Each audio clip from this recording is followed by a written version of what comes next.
Ayman Khan here, 4 seconds out with Sam Jones, who must be very happy over the moon to get his client Jack Catterall in with a fight with Regis Prograis. Just get there in a second, but was that a bit of a hidden talent, a bit of beatboxing, Sam, I heard from you? No, it wasn't. Don't say Definitely was. Yeah. Was you impressed? Give me another rendition, I'll let you know. Definitely not. We're not doing that. We're not doing that. Maybe later. When did you learn to beatbox? I wouldn't say I can beatbox, but I used to do a bit of auctioneering, so that's where it kind of comes from that. Interesting. A man of many talents, and so is Jack Catterall. I wouldn't go as far as saying I'm a man of many talents, mate. I've got very limited talent, but probably the little drips of talent I do have, I use it to the best of my ability. And that has seen Jack Catterall take on Regis Prograis. Talk to me about the move and the matchmaking in terms of having Regis Prograis as the opponent. Yeah, I'll be perfectly honest. I would like to say, I worked my balls off making this fight, but literally it took 20 minutes to make, which is a complete full circle, like from comparison to how it was to make the Taylor fight, which took months. This took 20 minutes. Why was it so easy to make them? Regis is a fighting man, Jack's a fighting man. They're both under contract with Matchroom. Money's good from his side, and that's Jack's daughter shouting at the top of her lungs. What were the other options on the table, and how far up the list was Prograis? Barboza was spoke about, but Barboza wanted a stupid amount of money, which basically means didn't want to take the fight. But I don't have anything against Barboza because he lost to Sean McComb in that last fight, and he needs to secure the bag before he gets beat, which will be inevitably very soon. Was Sean ever an option? Sean McComb? What for Jack? No, not right now. Sean's doing his thing. He performed brilliant in the last fight, but it makes no sense to fight Sean McComb next for Jack. No disrespect to Sean McComb, but it doesn't elevate Jack where he needs to go. So Regis Prograis is the biggest name out of the champions, so that's the reason why we're doing that fight. What of Regis's recent performances? Look, he had the loss to Devin Haney in his last fight. I think Zamarilla was the one before that. But how close is he to his peak as Jack takes him on in August? Listen, you could be catching Regis Prograis at the worst possible time or the best time. Who knows? But Regis has got a point to prove. It's a must-win fight for both. Regis will be coming here believing he can. I've just overheard he said that Jack's not a world-class fighter, which I find funny, to be honest with you. But it might just be him trying to give himself a bit of confidence. Regis said that? Yes.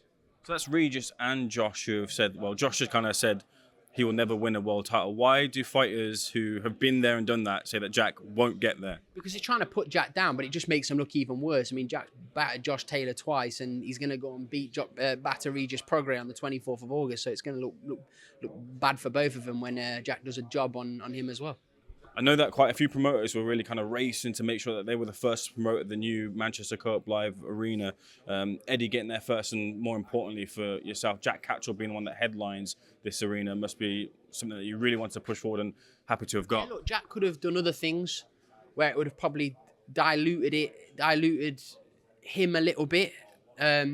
So to have the opportunity to headline the Co-op Live Arena is a real. It's a real honour for Jack, for sure, to be it's making history, isn't it? The first boxing event live at this amazing stage. He never comes across as a nervous type character, but I imagine some might set in for this fight, considering he's the first headline. Who knows? Jack's such a laid back guy. He takes a lot in his stride. So I imagine every fighter. I don't know. I'm not talented enough to go out there and have a fight in front of thousands of people, but I would imagine every fighter suffers with a bit of nerves, but it's never from the fighters I've been around Jack, it's never shown to me.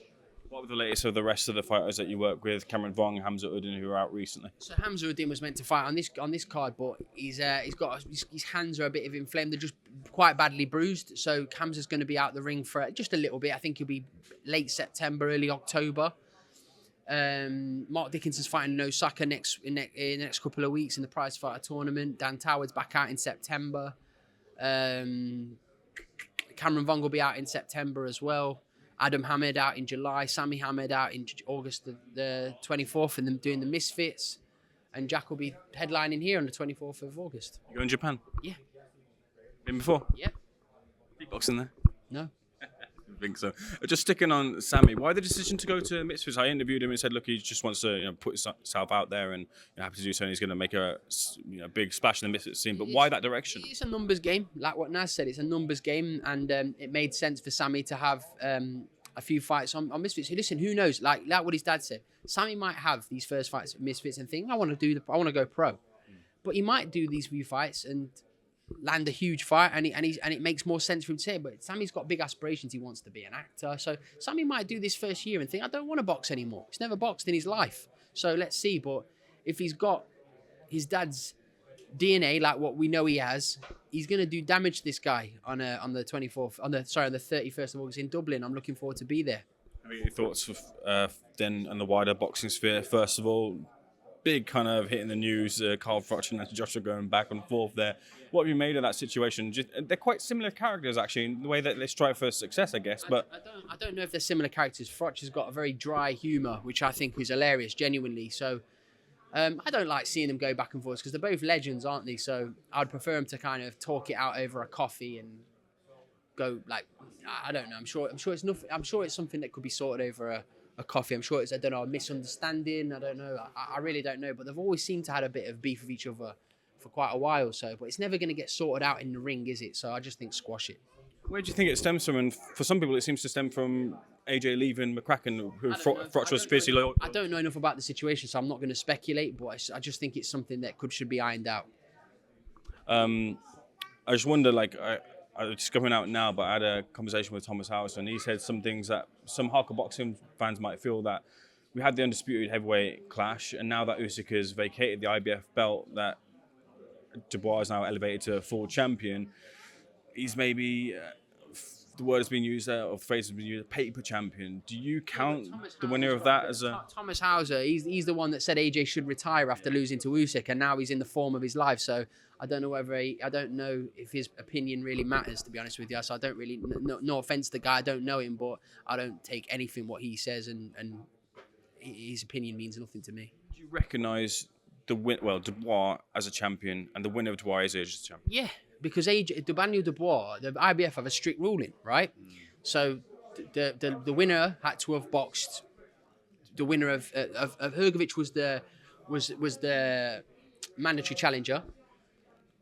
Dubois and Hrgovic should have been really for the IBF title, the vacant IBF title. Dubois had his moment, so really Dubois should have had his moment then, but it's hard. It's harsh on Dubois because he's elevated the belt, but no one's. Yeah, I think everyone's kind of probably thinking, he needs to probably win this fight against Joshua, and then people I think will recognise him as the champion. But the winner of this fight, I recognise him as the IBF world champion. Who do you think that winner will be? I think Anthony Joshua will win the fight, but I'm not going to rule Daniel out because I did that last time and he proved me very wrong and I had egg on my face. So no, I don't rule Daniel out. I think he's a live dog in there. I think his coaching team's done a really good job with him. His promoter's done a phenomenal job with him to kind of revitalise him, give him that confidence that he needs. But I just think AJ's going to have that too much experience for him. Have you had a chance to see my colleague Danny Flexen's interview with Stan Dubois, his father, and do you feel that Stan Dubois is a necessary figure in the corner if Dubois is going to have any success going forward? Well, if Daniel listens to his dad constantly in the corner, then he needs to be in the corner, doesn't he? Rather than just like looking over like this and seeing checking out his dad in the crowd. So yeah, I would get Stan in the corner. I like Stan though, good guy. Very relaxing. Speaking of fathers, I don't know if you've seen an interview with Fight Hub, I believe it is. Ryan Garcia's father Henry has said, "Look, I want my son to go seek help. He needs that help from some of the videos that I've been seeing." Do you feel the same way? I'll be perfectly honest, right? I'm so sick to the death of seeing Ryan Garcia pop up on my timeline. I unfollow him, but he still appears on my timeline. I don't really know how to do it. I'm going to have to try. I don't know how to mute somebody, but it's just really annoying. Like, he's such a great fighter, but he's coming across really, really irritating and annoying. Now, I know it's rich coming from me, because I know probably people find me annoying, but he's just becoming, like, unbearable, isn't he, Ryan Garcia? Like, we just want to see him serve your ban, come back and do what you do best, and that's fight. Is the ban long enough? I don't know. A lot of fighters get a lot less than that. Some fighters get 4 years for cocaine. So it's like some guys that are passed away get a longer ban. Do you know what I mean? So I don't know. I think boxing rules is ridiculous, to be honest with you. I think there's got to be an overriding good governing body that designates bans. I don't know. I'm not going to say it's too long. I'm not going to say it's too short. But he's been banned. He's been banned, and I think once he's served his ban, he's free to come back and start fighting again. Sam, pleasure. All the best for the fight with Regis Prograis.